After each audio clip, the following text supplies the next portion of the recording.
And we're live. Hello, beautiful people and other beings out there in the universe. It is a day. It is December 3rd, a Thursday in the year 2020. And here we are. Here we are, breathing, being, living. I hope you're thriving. I hope you're feeling good. I hope there's something out in the world that's inspiring you. And welcome to What's the Big Idea? Talk plus show for audacious visionaries where we revel in our dreams, in possibility, in what is out there that we most deeply desire, that we may not even have a name for yet. That's what this show is creating space to start to envision. And I'm so happy, so over the moon and the stars and beyond, happy to be in conversation today in this co-dreaming space with my dear big sister friend, Ebony Noelle Golden. So I'm gonna bring Ebony on into the stream to introduce herself, and we're gonna kick this thing off right. Ebony, come on in. Hey, sis. Hello. Hi, brother. How are you? I'm so happy to see your shining face. How you doing? I'm good. I'm good. Mm-hmm. Feeling really good in my body and in my spirit. My heart is good. My head is good. Glad to be here with Beautiful. you. Can you hear me Yes. okay? I hear you well. Can you hear me? Yes, yes, Awesome. yes. We're all good. So, Ebony, folks have your bio in the YouTube description for the show notes, that what you've shared, but what would you like to tell people about who you are, what you do, and what you're bringing to this conversation today? Mm. The thing I'll say that I'm Betty's daughter. Mm-hmm. Um, and that's important for me to say. Um, I was raised in Houston, Texas, Mm-hmm. born and raised in Houston, Texas, in a Black and Chicano community. It Mm-hmm. feels important for me to root myself in there. Houston is a lot of things, and it's a big city, but the South Side, Hiram Clark, to be exact, Mm-hmm. feels important to say out loud. And that I think it's, for those who know me, they know, but for people who on the internet that don't know me, I'm super, super sensitive. I am very sensitive um, to, energies, people, Mm-hmm. instances of pleasure and injustice. And I'm a Libra. I'm just super sensitive. And so that I don't always lead with that in terms of my introduction of myself. And I'm bringing a healthy balance between sympathy and empathy today, and what I want to offer and how I've prepared to be in ritual with you, and those who are watching and listening. Mm. I make stuff, I make art, I make trouble, Mm. make strategy. Mhm. None of this I do alone. And so Mm. you might hear me go between the I and the we. It's Mhm. because I work through ceremony and collaborative ceremony in everything that I do. So, and I'm grateful for that. It's a good Indeed. skill harmonizer. Yes. Yes. Mm-hmm. Thank you. Thank you. Thank you. Thank you for sharing. Thank you for being here. Ugh, what a treat. Okay. Um, so Ebony, what is your pleasure practice today? For those who have not tuned in prior, want to let you know that I encourage you, the viewers, and myself and whoever I'm co-dreaming with on a given episode to lean into pleasure while we're together. And so I've invited everybody to be eating, drinking, wearing, being with something that brings them pleasure. So Ebony, what is that for you today? Today, I do have a delicious beverage. Come on. that is, kind of a tonic toddy, if you will, for those who imbibe. It's a mixture of ginger syrup and cinnamon and lavender syrup and just a little bit of whiskey, just a little bit. Okay. So, and lots of lemon, and a little cayenne. So I will be sipping throughout our conversation. But I also want to mention that I've gotten into this practice in the past, I don't know, maybe year or so, that I will call ripples of awakening. And I start waking up at about 7 in the morning, maybe a little bit earlier. And I don't jump out of bed. And this has been so good. It's been good. So at 7 in the morning, I may get up and have, get some water and get back in bed and read. And then at maybe 8, I might do like a short meditation. I have a couple of podcasts I listen to. And then I may nap. I may go back to sleep and wake up about 8:30, or so. So this kind of ripples of waking up has been a good slow flow into the day, which I'm very grateful for and hope it stays around. I like waking up early, and I like being able to maneuver in my waking up so that I'm not just like popping up and getting to business. So yeah. Word. Yeah. Beautiful. Okay. Well, thank you for sharing. I have this home brewed kombucha that I made, which has been one of my quarantine projects, learning how to brew kombucha. Absolutely. I'm really into it. I'm saving myself thousands of dollars a year knowing how to make this stuff. But this particular concoction is strawberries with lime, goji berries, and cilantro.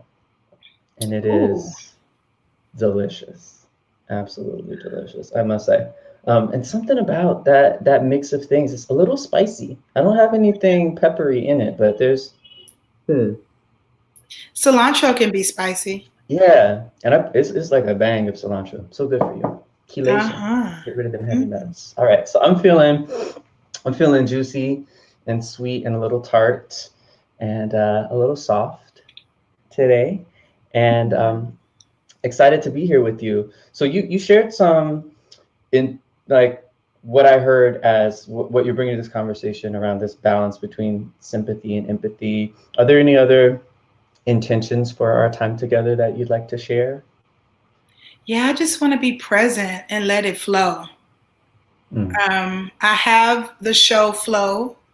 Hey. I know that we're here to get into some stuff. Yes. But I want to be present and see what comes in the moment. That would be how I can be in integrity today with us. Word. Yeah. And same for me. I want to just be here in virtual space with you, and I know it will be magic because that's what we do. That's what we do. Well, in further setting the space, let's move into our next portion. And Hannah Pepper's up here in the comments sending yellow hearts to us. Hey, boo.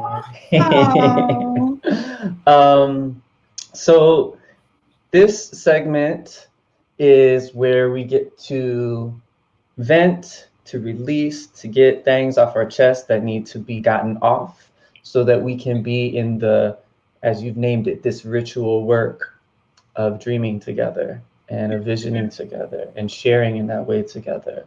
So we're going to each take 2 minutes and I'm getting my timer together right now.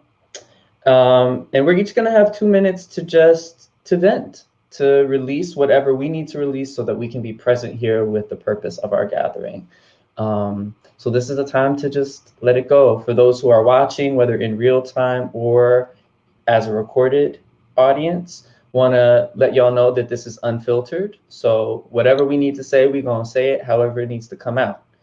And in so doing, maybe we're going to say something that you don't want to hear or you don't want to be thinking about right now. So if there's anything on your spirit that says, maybe this is not something I want to be consuming at this very moment. I invite you to pause, to vent to yourself, to breathe, whatever it is you need to do for the next 5-ish minutes. So I'm going to let Ebony go first. Then we're going to do 3 breaths together, intentionally focusing on the exhale to continue to release whatever needs to be released. Then I'm going to set the timer for 2 minutes. I will go. And then we'll do the same breathing work. And then we'll get into the dreaming space. Does that sound good with you, Ebony? It sounds great. All right. Well, you tell me when you're ready, and I will hit start on this little timer. I'm ready. So this time of year, there are lots of rituals and ceremonies that people expect women folk and femme folk to kind of fall in line with in terms of home-based labor and keeping certain traditions and practices. And I have an issue with the imbalance of emotional and physical and quite often economic labor placed on women and femmes during the holidays, you know? And so I want to just say, you know, folks need to recognize that keeping ritual, and regardless of what your religious practice is or your spiritual practice is, that it ain't good for Big Mama to be up on her feet 12 hours cooking the Christmas ham and all of this shit, right? It ain't good for, you know, for all the femme folks to be making all the plates and setting the things up and creating the vibe while everybody else is watching the game and shooting the shit and waiting to be served. And so I want to just say that, we don't have to keep all the traditions that we were born into, especially if they're reductive, oppressive, and align us with gender norms that keep us in boxes. And you know, while we're doing that, we can also take a moment to just really figure out what are the rituals for ending the year and beginning the year, and honoring spirit and whatever your practices are at this moment and at this time.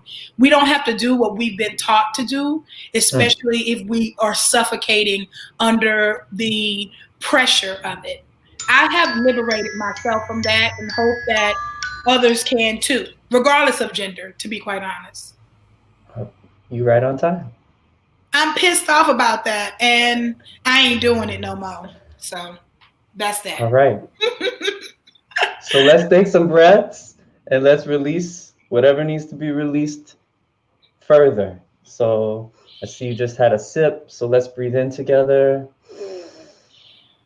and release, focusing on that exhale.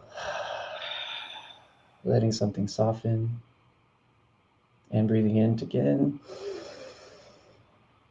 and releasing again.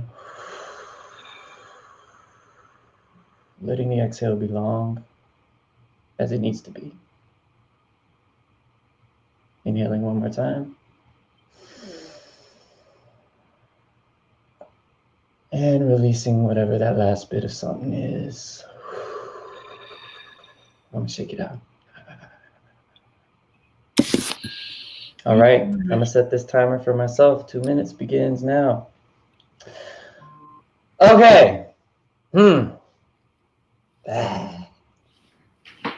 I've been driving for many days now across a significant portion of the country, peeing in a jug so as to reduce my encounters with other humans and trying to be as accountable as I can as I make my way to see my family after I quarantine at my grandfather's empty house for a reasonable amount of time. I'm feeling a softness having made this journey.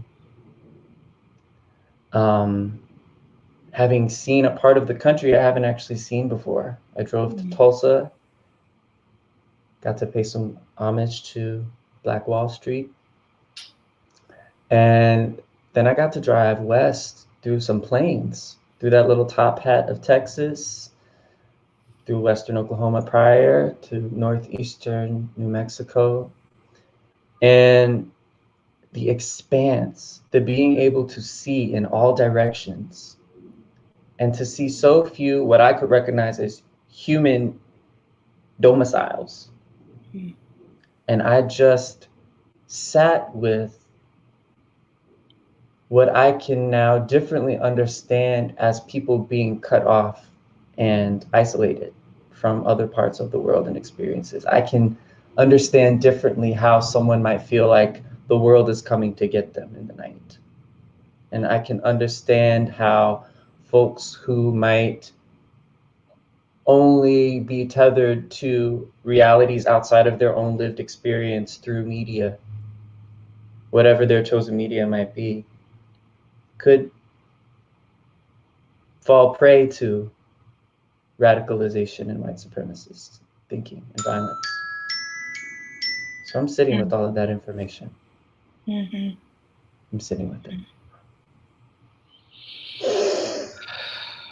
All right, so breathing in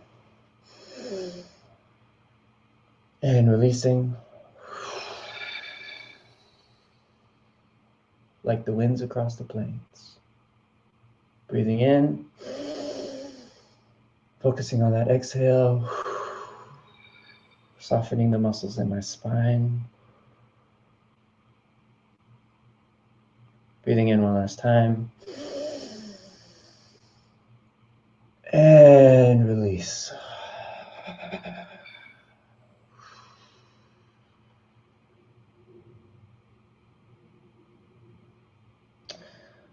Okay.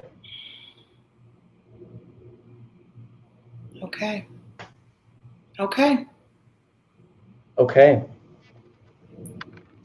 Dear sister, we are here in the spirit and practice of dreaming and visioning, which, having known you now since 2012, and having met you in ceremony together that you were facilitating, I know you as first as a dreamer, a visioner, visionary, a cultivator of space for those activities to occur collectively. So I want to know, and I'm sure others would be curious to know, what are you dreaming and visioning for our collective future now?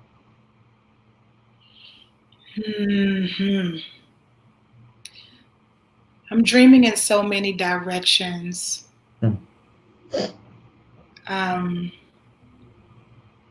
I really am.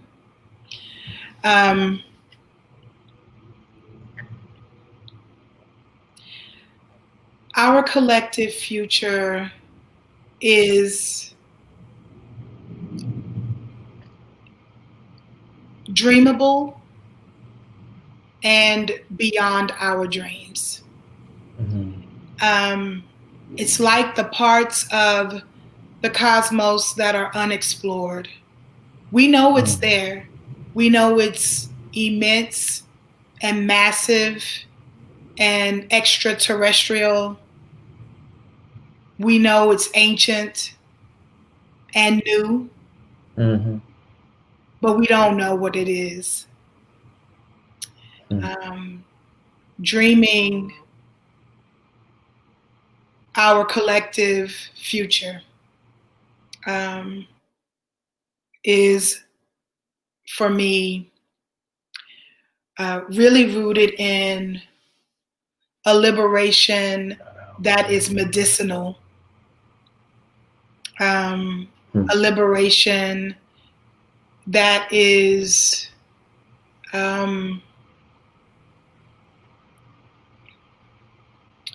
that weaves and connects us, weaves us together and connects us together in vital, hydrating, humanizing ways. I want to live in a multiverse that is a liberation like that, a liberation that requires, or a liberation that allows us to surrender to the softest aspects of ourselves, and that connects us to nature, that allows us to be raggedy and rigorous, raggedy and rigorous, creative and regular. Raggedy, rigorous, creative, and regular. Absolutely, absolutely. And there's a collective, liberated, regular future that's virtuosic and prismatic in my dream world. Where it's nothing for us to breathe underwater. That's just the norm. So it's supernatural in that way. But it's also as regular as when the beat drop, your hips move. Instinctual. I dream a collective, liberated future that is so ingrained in our DNA that we don't know what anything else is. It's like the social media articles and memes that have come out, like the babies that were born when Obama was president never lived in a world with the white president. They like that. This is our norm, right? Interesting to think about the babies that will be born into our collective liberated future. Yes. Collective liberated futures that don't have ingrained in a close sense of their understanding of humanity, oppression, injustice. In my dream space, I am dreaming for those babies. Yes. For those babies and those ancestors. Yes. Because this has been dreamed before. I'm not the first person dreaming this. I'm a part of the chorus of dreamers of this type of collective liberation. And that's what it is. I think that's what it is. That's it. That's really it. And what that looks like on a day-to-day basis, is I think an intimacy, a type of eroticism and intimacy and sensuality that affirms deep feeling in the bones and in the muscles and in the joints and in the palate. It's a poetics, I think, in embodied poetics that I'm sensing, that I'm building ritual for in my home space, in my home temple space, and in my body as altar space every day.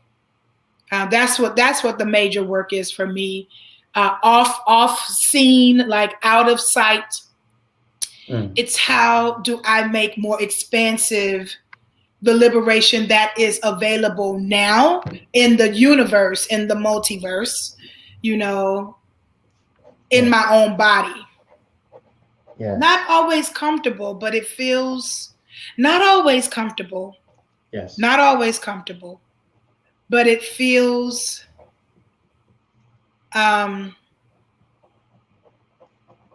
like an absolutely necessary purging and stretching.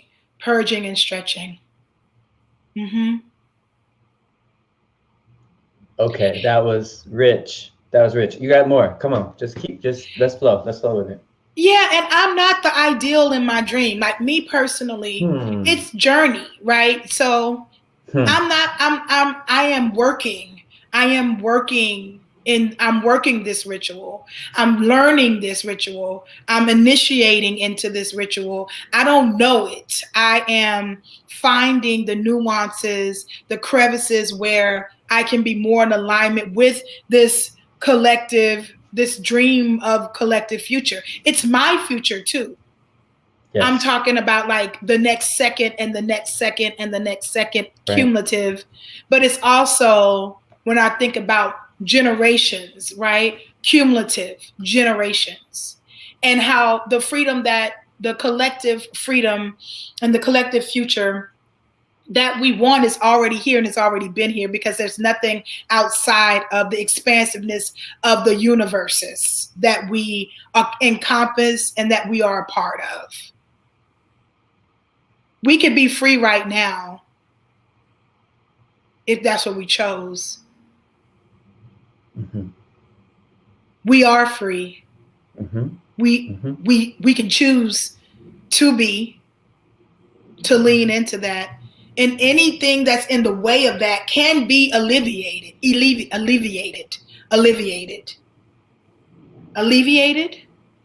Mm-hmm. It can be removed. It could be removed. But these are decisions that we have to make. You know, me, yes. but this question says collect. I'm looking at the questions. It says collectively. Yes, yes. I'm not separate from the collective, and I am dependent on the collective. You know, yes. Yeah. Well, let me ask you. Okay, so, all right, you just have shared so much, and I'm feeling so many connections to some of the previous folks who have been on this show, like Sharon Bridgeforth, like Elizabeth Mendez-Berry, and there's this conversation about spaciousness. There's a conversation about our bodies as these sites of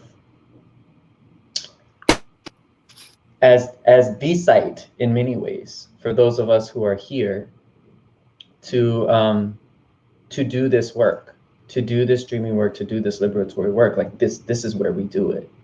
Yeah. This is how we do it. This is the tool we've been gifted in this incarnation to do the work. And so absolutely. So many things. I want to talk about, you know, practice, and I would love for you to share more, particularly for folks who may not be as familiar with your work of ritual and the spaces that you create for this practice. Like what does the practice of engaging in, what does ritual practice look like for you? Let me say that. Let me put it. And what does that look like in the day-to-day? How do you make this space for this dreaming and visioning in your life and in your work? How do we make space for that? So there's an immense amount of privilege that I have, given my positionality and my identity in this form, this lifetime. And so I want to say that the question that you're asking me rests on some things that I think that the watchers and listeners should know. Number one, I'm safe. I have a safe place to live.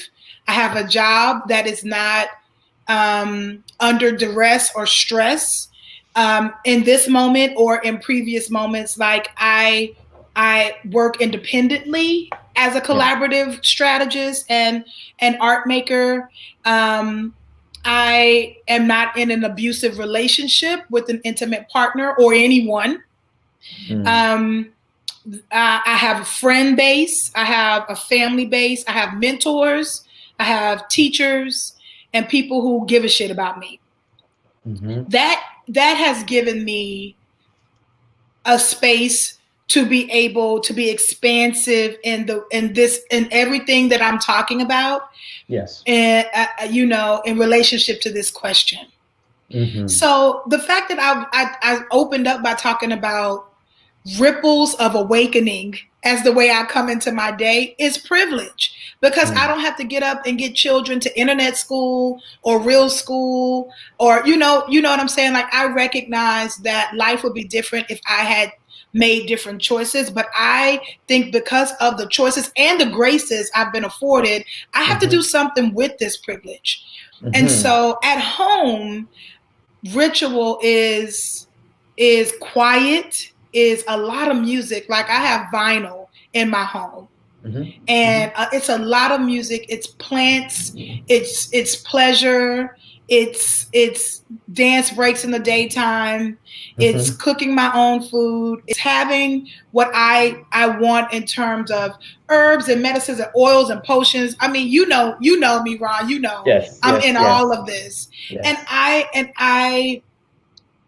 and it's not having people who are ambivalent or unsure about our relationship in my home space. Yeah, if you're unsure, if you're ambivalent, if you feel like I'm too much, or it's too much, or this is too much, there is no need for us to pretend a relationship. Right, because relationships for me with friends and intimate partners are very easy, very easy. Even when there's a human challenge, right? The love is real, the intention is real. We ain't got to go back and forth about that. Even if we only talk, I talked to one of my sister friends last night that I haven't talked to in years. She like left the city, moved away, started the whole thing, and we jumped in where we left off years ago, no problem. That is what I'm talking about. So my space is my temple. My space, my home space is my studio, my temple, my office.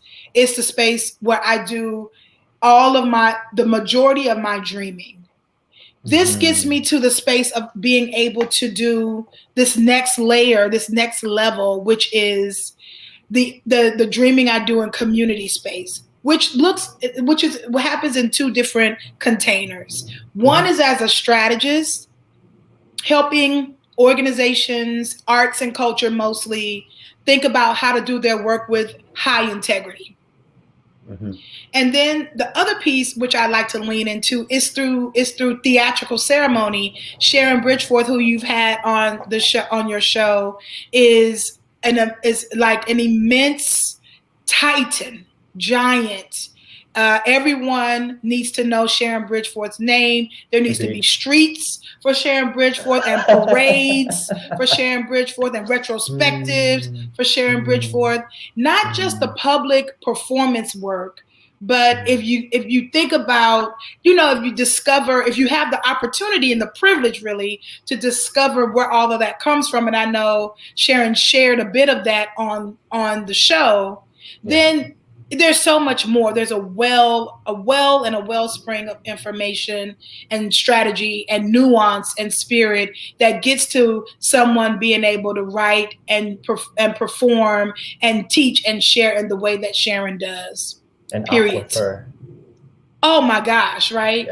Yes. And so I am able to use this terminology, theatrical jazz and theatrical ceremony, because of Sharon and Sharon's partner and Sharon's peers and folks in that ilk, if you will, that have made it possible for me to even have a brain wave, a space that is like, oh, and it's black and it's black and it's black and it's black, right? And it's Southern and it's Southern and it's Southern and it's Southern, and it's musical and it's musical and it's musical and it's musical and it's ritual.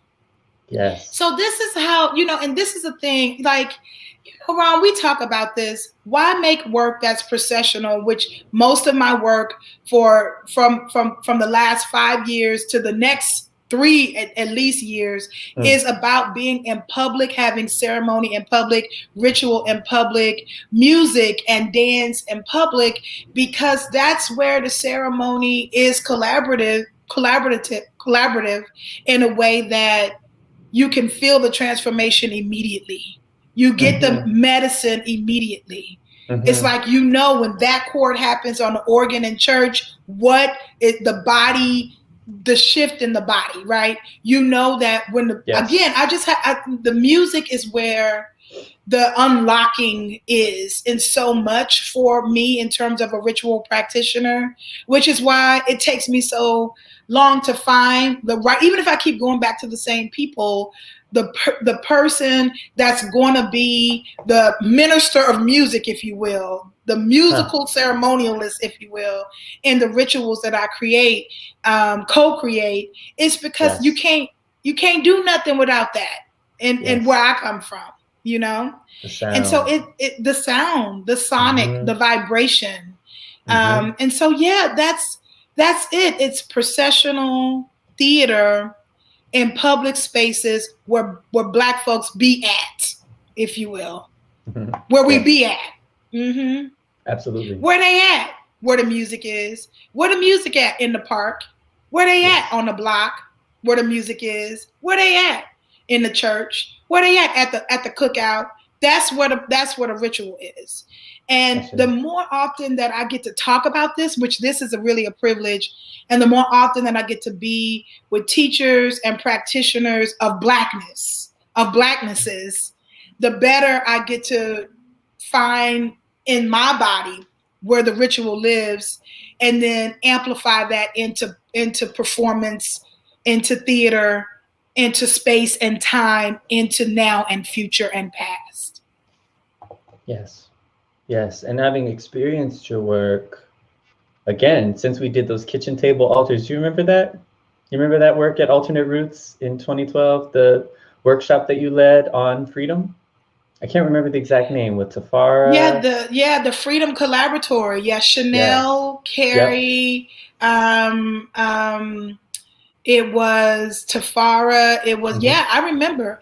I do kitchen table altars as a part of my, like, what I do to teach. I don't remember doing this specifically. Tell me about it. Remind me. I remember that you had us, and this was it was a fairly large group of folks that you were stewarding. We were like divided into like 3 different mini cohorts or something like that, maybe 4. Right. We were rotating through these different principles of cultural organizing, is what the framework was. And that was my first actual experience of being in a learning space around cultural organizing, I would say. Specifically about that, where it was articulated as such. And I remember the kitchen table altars in particular, and that's the work we did when our subgroup rotated with you. And you had us go out into the woods of Arden, North Carolina at the Lutheridge campsite. Big ups, Alternate Roots. Gathered, Alternate Roots family, big love. And you said that, I believe the instruction was something like, find things in the environment around us that you want to bring back to create this collective altar with. It could be a rock, it could be a stone, it could be a leaf, it could be something else. But find an object that calls to you and bring it back here. And I think we had like 15, 30 minutes to wander and to be in that ceremonial space with the trees and the birds and the earth and the rain and the mud, the pine needles. This is summertime in those mountains, and it's lush and it's moist and it's beautiful. And so I don't remember what I came back with, but I remember the practice then of all of us placing our objects on this table, talking about why we were drawn to them, and then thinking about how we were going to arrange them as a practice, as a collective practice. And so that communion with the land, with each other. Hannah was actually in that little subgroup with me. That's how I met Hannah, who's with us live right now, and who's a dear friend. So yeah, I mean, you actually, thinking about it, that was probably one of the first outside of the church spaces that I had been in that was explicitly being named as a ritual space, where we are engaging in a practice that seeks to connect us in ways that are seen and unseen, I would say. So that's my memory of the kitchen table altar. that was probably one of the first altars I built, now that I think about it. I've That been was that doing I that. named as such. Yeah. I've been doing that activity with folks for about 15 years now. Mm. It's I do it for myself all the time. Mm-hmm. I have a kitchen table altar right now on my table. Mm-hmm. Yeah, on my kitchen table. Yeah. It's a thing. Can you talk about what is altar making for you? And like, what is the significance of that practice that you've been in now for 15 years that you do in your home? What's meaningful? Yeah, it's a performing of prayer. It's acting prayer. It's also a way to align intentions in the body with intentions in my space. There are lots of different approaches to altering. There's, I took a class on when I was in grad school on folklore and ritual, and we were gifted a book on altars, and that the professor wrote. And this is just an ancient practice of. Right. It's just ancient, right? And so for me, especially in the home, it's a way of also like power of manifesting, right? Yes. And so the kitchen table as a space where all types of liberation happen in the past, in the present, I'm thinking about kitchen table press. I'm thinking about sit at this table and pick these greens. Carrie Mae Weems. Yeah, this is a thing. And whenever, and when I was growing up in my mother's home, the altar was like the record player. I'll have to say, and where the pictures were, and it probably I would say, yeah, in most of my family's home, wherever the music was, again, back to music, was a power, a place of power. And so it was an altar. It was the thing that if you ignited it, it changed the vibe. It told you what to do. Yes. It told you it was time to clean. It was time to cook. It was time to go to bed. It was time to do homework. It was time, to dance. It was time to dance. It was time, like, families coming. Yeah. Exactly. Yeah. Exactly.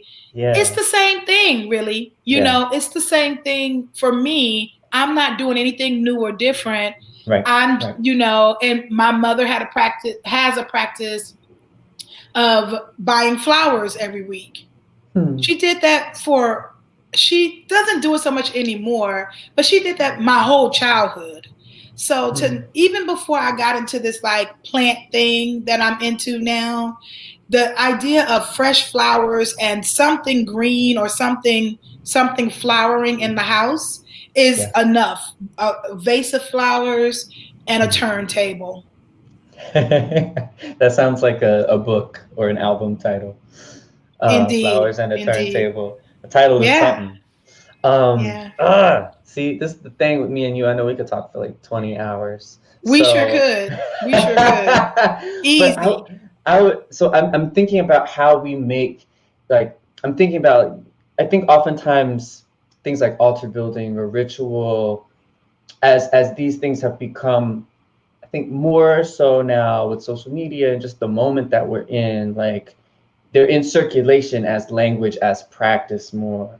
Like, so many people are returning to existing traditions and just coming back to them with names that we might then think that we weren't doing this before, right? But I think about these everyday rituals, right? That in which people are engaged, how we make altars all the time in certain ways. Like we are sacralizing space. We are naming and energizing space with certain kinds of energy.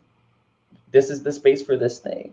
I think about that. I love this idea, the music and the space for music making as like a portal in the home for transformation. I think my dad had this big black media cabinet. I don't know the name of these things, but it had all these like drawers and shelves, and he had all of his LPs. He had entertainment center.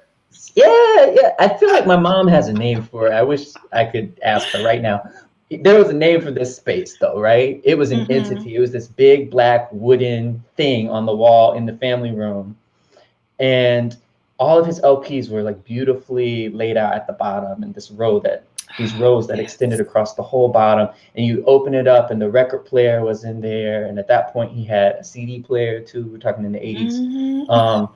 He had those big, like, you know, those big tall speakers. I don't remember what they're called. They were like 6 feet tall. They were wide and thin in terms of their depth. Do you know what I'm talking about? They're like these panels of speakers that people would Yes, have. I do. You know, Yes. this is like very black people in the 80s for me. Very like every black. house Very black. with some means had those speakers specifically. Yeah. And so like, so I think about that as this portal, and I think about myself as a kid, like going and pulling these records out and looking at these covers and just being like, what? And I wasn't allowed to actually pull the records out. I had to have my dad there to do that. I could do that with CDs, but not with records.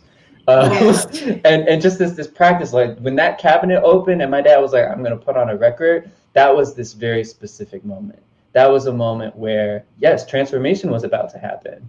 And you saw my solo show, my dad would, that little dance, that little step would come out, you know, whatever it was. And so, yes, I really like honoring that we are in a legacy of altar making, that is what we do in our homes, that we are in a legacy of ritualized practice in our everyday lives, not only in specifically sacred religious spaces, that this is a way of being.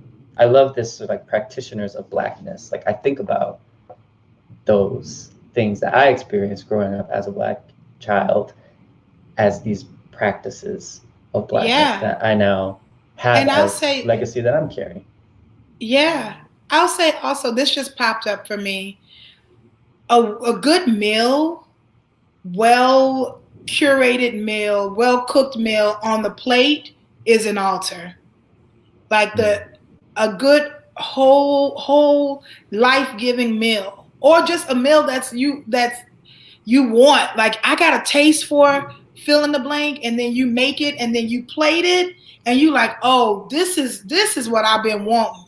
You know, that's another thing. Like Black culinary practice, I think, is another way of really, you know, activating the altar aesthetic, the altar practice.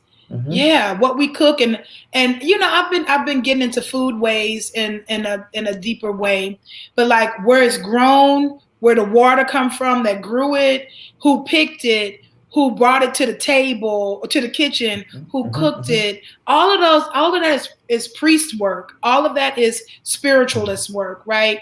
And then to put all of that in energy, intention, labor onto the plate and the food, all of that together, altar implements, altar practice. It's important. It's like after grandma been cooking, which we might be needing to change. But after grandma been cooking all day on a holiday and the days prior. Absolutely. And she say, fix me a plate. That plate better be right. It better have everything on it in the right proportions. It better have everything next to what it needs to be next to, or drizzled with what needs to be drizzled on it. It better, like, yes. The plate making is in itself a ritual of altar making. Absolutely. Grandma don't let anybody make her plate too. That is also very correct. There's some people. Or your hands clean. Right. Yes, that is. That's exactly right. Exactly. So yeah. Mm-hmm. Oh my goodness. We yes. So yeah, we've been doing this. Ain't nothing new. I'm definitely not doing anything new. But the idea of bringing it into an art practice, a theater practice with people who perhaps have been cast to do a gig, right? Yeah. And to be like, wait, pause. Yes, we're going to do the show, but we have to do all of these things. Just like you have all this other training, you can't do this piece if you don't do all of these other things. And it's for some an imposition, right? Theater as capitalist commerce, as a product on the other end of a rehearsal process is not what we're talking about here. And it's not like go home and make your food and put on an album and make a toddy tonic and then do this and then do that and then that's rehearsal. People are like, what is that? How is that a show? How is that going to get to a show? Like, when am I going to get to twirl around and sing a Broadway tune? And the idea is, it's not one or the other, it's the both and. It's prismatic, right? And that, I think, creating the process in terms of where the ritual or the ceremony leads in terms of my external work is, it can't happen if I'm not stirring it in pots at some point. For me, if I'm not putting this little herb with that little herb and figuring out this, that's me. But I've been that person for all my life. And I only really want to work with people who see the value of everyday Blacknesses as a part of making whatever it is we're making for public as and ourselves, the collective that we are part of. Ashe. In this part of the segment, this part of the show, we're supposed to be transitioning to tell us what is inspiring you and that you're reading, or that you like just juiciness that's moving you through these multiverses and these spaces of creation. What's provoking you? So I want to hold that as where we're going to go. But before we get there, I have to ask you this question, even if it needs to go a little bit over time. Yeah, I'm cool to go over if you're cool to go over. Not too much over, because I got to get back on the road, because my mama don't want me to be out on these roads too late at night. That being said, I still have to, honor my mother's wishes, of course. Absolutely. You mentioned this, I'm not sure if this is exactly the language, but in my scribbling of notes here, I have moving into the unknown. You were talking about the unknowability of the dreaming that you're doing, of the future, is how I'm remembering what you said.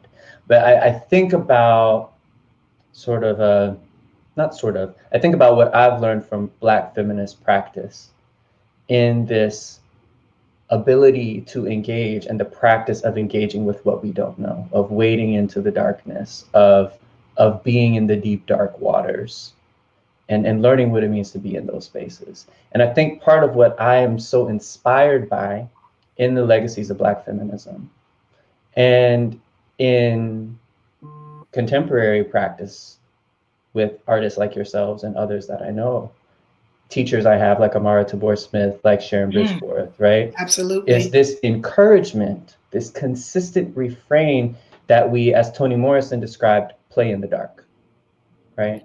That we be in a practice which is related to Blackness to me, right? And so I would love to get your thoughts as we close out the dreaming section of what it means to engage with something that we don't know, that we can't know perfectly, that we can't name, that we don't have language for. Why? Why move through that discomfort? What is there for us? Everything is there for us. Everything is there for us in the unknown. I'll think about this and talk and draft about this through the lens of theatrical ceremony. For whatever reason, I keep doing these things, right? And so, well, I know why, but for whatever reason, I keep doing these things. I keep determining that the way that I need to be in the world is in part through this co-creating and devising collective theatrical ceremony. And when I start a new process, I do not know where it's going to go. I know that I am following impulse 1 that leads me to impulse 2 that leads me to this, that leads me to that reminds me of something from 20 years ago, that reminds me something from 20 years ago told me to think about this 30 years later. Like, this is the thing. This is the thing of having the certain kind of walk that I have in this lifetime. I don't know what the full scope and shape of the ceremony will be right now, but I know I need to be moving with this on my mind and on my heart. Mm-hmm. There is a certain generative, fertile darkness in not knowing, in devising new theatrical ceremonies and not knowing where they're going to land, and allowing and being and surrendering and submitting to that fertile, dark, unknown space as a space of creation, as a space of expansion, as a space of acknowledging how finite I am in the creative sense, and how infinite the possibilities are through the process of making. Yes. And for me, what I'm learning through these processes and through this kind of laboring and maneuvering is that I don't own the outcome. Mm-hmm. What I can take responsibility for is the intention and the presence of mind and spirit and body to be leaning into the unknown. Yes. Yes. It's dangerous in the most necessary way to be leaning into the unknown. It's I think an important way for me to stay alive is to be like, I don't know. And I want to continue to be out of my comfort zone. I want to. I do. I'm curious. I need it, you know. I need to lean in that direction and be in that direction. And it's what keeps me excited about living. It's what keeps me excited about what opportunities are available. It's what keeps me like, not being stagnant. Because the unknown is attractive and a little dangerous. And I like it. I'm attracted to it. And so that's the thing, though. It's like Toni Morrison. You bring up Toni Morrison. It's like, does Toni Morrison know at the beginning of Song of Solomon how it's going to end? Maybe. But it's through through the process of making and then making again and then making again that the unknown becomes maybe more familiar, a more familiar danger, a familial danger that keeps the blood moving in the body. Maybe.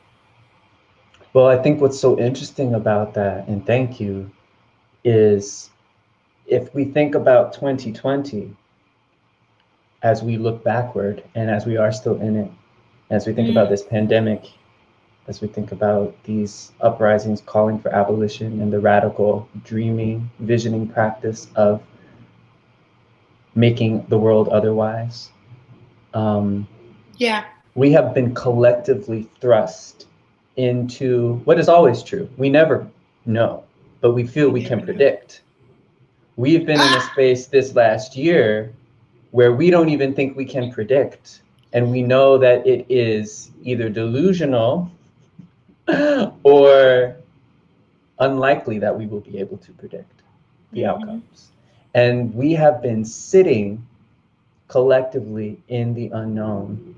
Literally, for many of us, for those of us who have not been able to leave our homes for whatever reasons,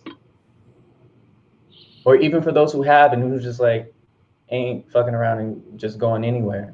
Right. We have literally been sitting in the unknown. And what I've been observing, friends, colleagues, industries, we've talked about this a lot in the nonprofit performance space, is the severe discomfort with that practice, the immense discomfort, and the irony in some ways to me, for those of us who are artists, of that discomfort when we say it is our practice to dream and be and do otherwise, right? And when the structures fall away that in many ways like govern the space and expanse of our dreaming, we are left with ourselves and the questions of what lies beyond those barriers and boundaries that have been set up for us. So I think that this question of how we are in a practice of dreaming, how we are in a practice of visioning, even in these small moments, in a realm of oppression, everyday oppression, like, because I believe that I would not be here if somebody hadn't prayed or done something to project themselves forward into the future, right? Even if everything seemed off the table, for people who were in those ships that were coming across the Atlantic and were in the process of being enslaved, they had to project themselves in the future for me to be here, even in that extremely dire circumstance.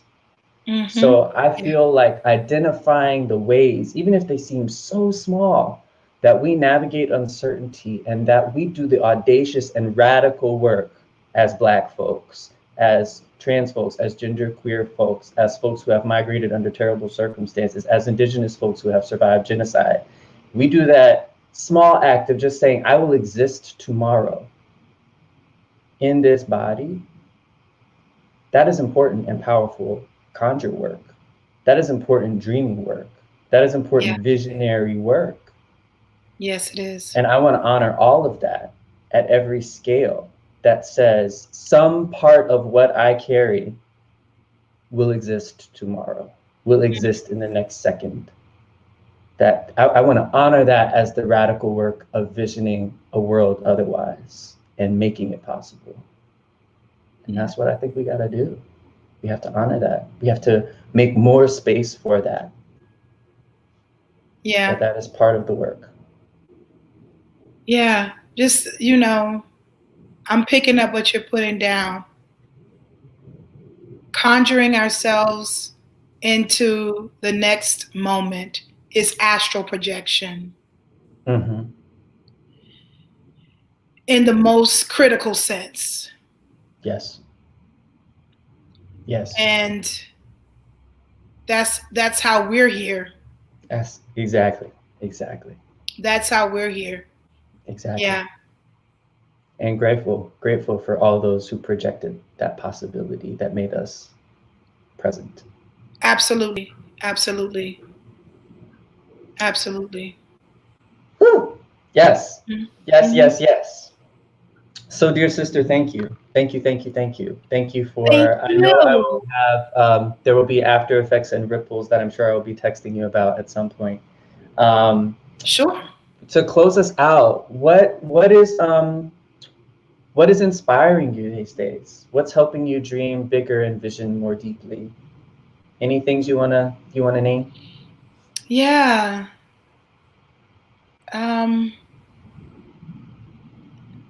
I'm being inspired by Marcus Garvey Park.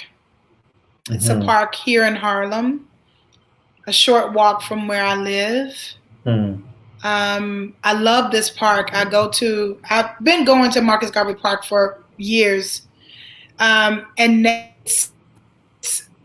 it's one of the spaces in terms of theatrical ceremony that I am co-creating. It's one of the motherships that I need to walk and be in and learn the rhythm of. And so I'm inspired. Like, I was there Sunday and there's an African dance class and drummers and people climbing up to the Acropolis and, you know, kids on the playground and elders sitting and playing checkers and chess. And it's a whole ecosystem. It's a whole universe. And, you know, it's my favorite park. It's my favorite park in the New York City area. It's my favorite park. And to be able to just be like, oh, and it's so many Black people. And it's named for Marcus Garvey. And I mean, this is like, yeah. So I'm deeply inspired by this place, this space. And it's a story unto itself. The environment is a whole opera, just walking it in itself. It's everything. It's a whole thing. And I'm looking forward to, I'm going to probably before the end of the week be back there. Just, rhythm, vibes. So I'm inspired by land and water. And in particular, right now, this park is a deep space of inspiration. It's in my creative space, but also just in the wonder of being a human being. So yeah. Shay. Well, for those who can, go to Marcus Garvey Park, go forth, be inspired, commune with the beauty. I love that park as well. Yeah, so thank you, Ebony. Gratitude to you. Thank you. I want to thank everybody who's tuning in live and or has tuned in live or will be tuning into the recording. And if you all would like to express your gratitude as viewers, Ebony, will you tell them about about Spirit House, where you'd like to direct any donations or monetary expressions of gratitude? Yeah, Spirit House is a cultural organizing collective rooted in ritual and ceremony, based in Durham, North Carolina, run by Black women and femmes who have for 20 plus years been on the front lines of transformative organizing and movement building in Durham and beyond. Their work is about holistically supporting families and upending the prison state and using art and culture and ritual to do that. Nia Wilson, Mama Nia, is the executive director along with Maya Hunter. They share co-directorship and intergenerational co-directorship. And the work of Spirit House has been hugely important to what I do now. I've been a member of Spirit House for the last 17 years. Giving money to Spirit House is an investment in yourself, in liberation, and in the sustaining of an organization that literally is praying for you and working for you right now. So share what you got. Indeed, please do. So, yeah. Thank you, everyone, for tuning in. Please come back for the next episode, December 17th, with a wonderful teacher and new friend, Sophie Macklin. Ebony, thank you again for being here. And this has been What's the Big Idea? Be visionary and radical dreamers, y'all. We need it. Big love. Yes. Peace.